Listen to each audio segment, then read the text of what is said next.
نبی پاک صلی اللہ علیہ وسلم کی حدیث ہے مسلم میں طبرانی میں، حضور نے فرمایا آؤ میں تمہیں پچھلے زمانے کے ایک ایماندار نوخیز ولی اللہ کی بات سناؤں۔ پچھلے زمانے حضور نے فرمایا پچھلے زمانے میں ایک بادشاہ جادو کے زور پہ حکومت کرتا تھا۔ جب وہ ایک جادوگر اس نے رکھا ہوا تھا تو جادوگر اس کو جادو بتاتا، وہ جادو کے زور پر حکومت کرتا۔ جادوگر بوڑھا ہو گیا تو کہنے لگا بادشاہ کوئی نوجوان میرے پاس بھیج دے، اب میں بوڑھا ہو گیا ہوں میرا پتہ کوئی نہیں کب مر جاؤں۔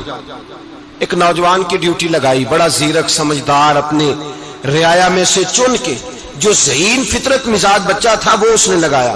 اللہ کے محبوب علیہ الصلوۃ والسلام فرماتے ہیں بچہ جادو سیکھنے لگا، وقت گزرنے لگا۔ بچہ جب جادو سیکھنے جاتا تو رستے میں ایک راہب بھی تھا جو انجیل جانتا تھا، وہ اللہ اللہ سکھاتا، لوگوں کو حضرت عیسیٰ علیہ السلام کی تعلیمات سے آگاہ کرتا۔ اس نے دیکھا کہ یہاں بھی لوگ اکٹھے ہیں تو وہ بچہ اس راہب کے پاس بھی اٹھنے بیٹھنے لگا۔ اب جب اس کے ساتھ اس کی گفتگو بڑھنے لگی تو اس کو باتوں میں لذت آنے لگی۔ اس نے راہب نے پوچھا کہ تو کون ہے اور کس طرح سے آیا ہے، کیا تیرا معاملہ ہے؟ اس نے کہا جی میں جادو سیکھنے جاتا ہوں، آپ کی باتیں مجھے بڑی اچھی لگتی ہیں۔ اس نے کہا دین سیکھ، جادو سیکھنے والے کافر ہو جاتے ہیں، قرآن و حدیث سیکھنے والوں کو اللہ کامل ایمان عطا فرماتا ہے۔ فرمایا یہ سیکھ۔ بچہ بیٹھنے لگا، اس کے پاس آنے لگا، باتیں دل میں گھر کرنے لگی۔ ایک وقت آیا کہ مسلمان ہو گیا، اور مسلمان کیسے ہوا؟ بچہ کہتا ہے میں تجربہ کر کے ہوا۔ اب میں تھوڑا سا وقت جادوگر کے پاس بھی جاتا اور باقی سارا وقت وہاں بیٹھتا۔ میں ایک دن جا رہا تھا تو رستے میں اژدہا تھا، بہت بڑا سانپ تھا، رستہ روک کے کھڑا تھا۔ یہ حضور نے بیان کی حدیث۔ نبی پاک صلی اللہ علیہ وسلم فرماتے ہیں بچہ کہتا ہے کہ رستے کے اندر سانپ ہے، رستے بند ہے، لوگ چھتوں درختوں پہ چڑھے ہیں، ہراش ہے۔ کہتے چھوٹا سا روڑا میں نے اٹھایا تو میں نے کہا اللہ اگر جادوگر سچا ہے تو اسے مار دے۔ چھوٹا سا روڑا میں نے پھینکا، اژدہا کوئی نہ مرا۔ پھر چھوٹا روڑا اٹھایا، میں نے کہا اللہ اگر وہ عالم سچا ہے تو اسے مار دے۔ اب جب میں نے روڑا مارا تو اژدہا مر گیا۔ میرے اندر سے گواہی آئی نہیں دین کی باتیں سچی ہیں، نہیں قرآن کی باتیں اسلام سمجھانے کے لیے عرض کر رہا ہوں، اگرچہ اس دور میں انجیل تھی، اللہ رسول کی باتیں اچھی ہیں۔ کہتے میں مسلمان ہو گیا، اب میں نے راہب کے پاس ہی رہنا شروع کر دیا، جادوگر کے پاس چھوڑ دیا اس بچے نے آنا۔ بادشاہ پوچھتا کہاں زیادہ وقت گزارتے ہو تو وہ بات گول کر دیتا، وقت تیزی سے بڑھنے لگا۔ اللہ نے اس نوجوان میں طاقت پیدا کر دی، اب وہ اس کے اندر نا اللہ نے توانائی روحانیت پیدا کر دی، ابھی جوان ہے، 14-15 سال عمر ہے۔ اللہ نے اب جو بیمار بھی آتا وہ دعا کرتا تو اللہ صحت عطا کر دیتا، جو بھی آتا۔ بادشاہ کا ایک درباری تھا، بادشاہ کو پنکھا جلتا تھا، وہ اندھا ہو گیا، کوئی ایسی تکلیف آئی کہ نابینا ہو گیا، بڑے علاج کرائے شفا نہیں ہوئی۔ کسی نے اس بچے کا پتہ بتایا کانوں میں، اس کے پاس گیا تو بچہ کہنے لگا شفا تو ہو جائے گی پر کلمہ پڑھنا پڑے گا، مسلمان ہونا پڑے گا، جس پیغمبر کا میں غلام ہوں تجھے بھی بننا پڑے گا، دین پہ عمل کرنا پڑے گا، اللہ شفا دیتا ہے۔ اس نے کہا تو مجھے کلمہ پڑھا، مجھے شفا دے، میں تیار ہوں۔ اس نے کہا شفا تو اللہ دیتا ہے۔ اس نے اللہ تبارک و تعالیٰ کا ذکر کر کے دعا مانگی، یہ مسلم شریف میں حدیث ہے، طبرانی میں موجود ہے۔ اللہ نے اسے شفا دی، اس نے کلمہ پڑھنا شروع کر دیا۔ یہاں ایک نقطہ لکھا ہے ہمارے علماء نے، کہتے ہیں جب اللہ ولایت عطا کرتا ہے نا تو یہ سفید بالوں والے کا حصہ نہیں ہوتی۔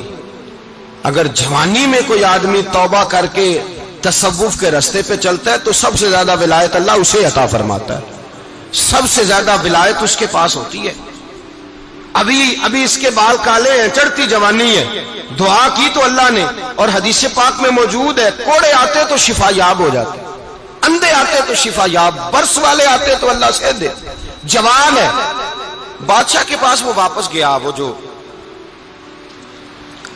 آدمی جس کی آنکھیں ٹھیک ہوئی تھی۔ بادشاہ نے پوچھا کہ کیسے شفا ملی؟ تو کہنے لگا میرے رب نے شفا دی ہے۔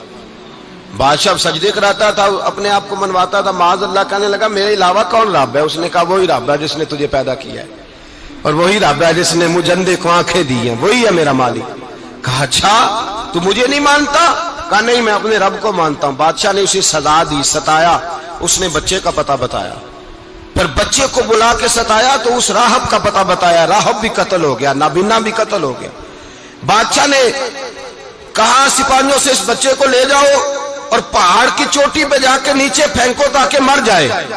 بچہ پہاڑ کی چوٹی پہ گیا تو ہاتھ اٹھا کے کہنے لگا یا اللہ میرے لیے نہیں اپنے لیے، میرے لیے نہیں اپنے لیے انہیں اپنی قدرت کے جلوے دکھا. میرے لیے نہیں، اللہ کے بندے اپنی جان بچانے کی دعائیں نہیں مانگتے، اپنے لیے انہیں اپنی قدرت کے جلوے دکھا. یہ دعا مانگی، جتنے لوگ ساتھ آئے تھے وہ سارے زمین پہ گرے اور سب مر گئے، پہاڑ سے گر کے مر گئے. بچہ واپس سیدھا بادشاہ کے پاس کہنے لگا لو بھائی میرے رب نے مجھے بچا لیا ہے. جوان کا ایمان دیکھو، میرے رب نے مجھے، بولو میرے اللہ نے مجھے ایمان کی گواہی دے رہا ہے، میں بچ گیا ہوں، تو جھوٹا ہے میرا رب سچا ہے. اس نے کہا لے جاؤ اس کو دریا میں، کشتی میں بٹھاؤ، بیچ دریا کے جا کے دھکا دے دو. بیٹھے کشتی میں، دریا کے بیچ گئے اور جب جا کے وہاں اس کو دھکا دینے لگے تو اس نے کہا اللہ میرے لیے نہیں اپنے لیے انہیں اپنی قدرت کے جلوے دکھا. بس ایک طوفان سا آیا، جتنے سپاہی ساتھ آئے تھے ڈوب کے مر گئے.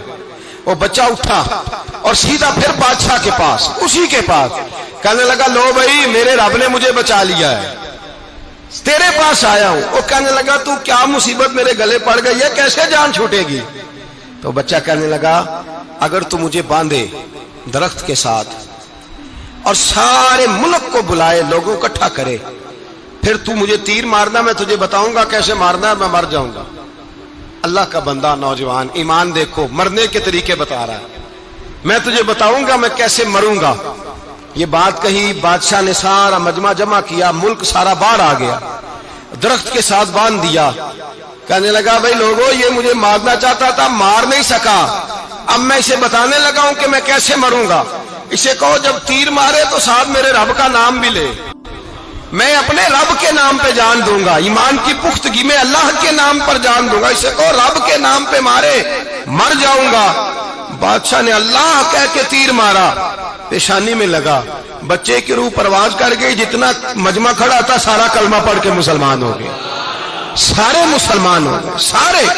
میرے رسول پاک سید عالم صلی اللہ علیہ وسلم نے نوجوانوں کو بتایا جب تمہارے اندر ایمان کی قوت آئے گی تو اللہ تمہاری مدد کرے. فرمایا وہ نوخیز ولی تھا، ابھی جوان رانا تھا، ابھی اس کی پیشانی پر جوانی کے آثار تھے، لیکن اس نے اللہ کو راضی کیا، رب کریم کو راضی. ولایت کا مطلب بڑھاپا نہیں، ولایت کا مطلب وہ نہیں کہ جب بڑا لمبا وقت گزر جائے تو پھر آدمی آئے کہ نہیں اب کیا کرنا ہے، اب مسجد ہی ہے، اب تو اس کے علاوہ گزارا ہی کوئی نہیں. تو اس وقت کا آنا اللہ کی بارگاہ میں قبول تو ہے، لیکن شاباشی اسی کو ملتی ہے جو جوانی کا وقت آئے، جو عین اس وقت آئے جو وقت میرے رسول پاک علیہ السلام کے غلام عبداللہ ابن عمر، حضرت عبداللہ ابن عمر رضی اللہ تعالیٰ عنہ فرماتے ہیں کہ میں نکلا، مجھے سفر کے لیے جانا تھا، تو تھوڑی سی کھجوریں، تھوڑا سا سرکہ، ایک شہد کی بوتل، چیزیں میں نے سفر کے لیے ساتھ رکھ لی.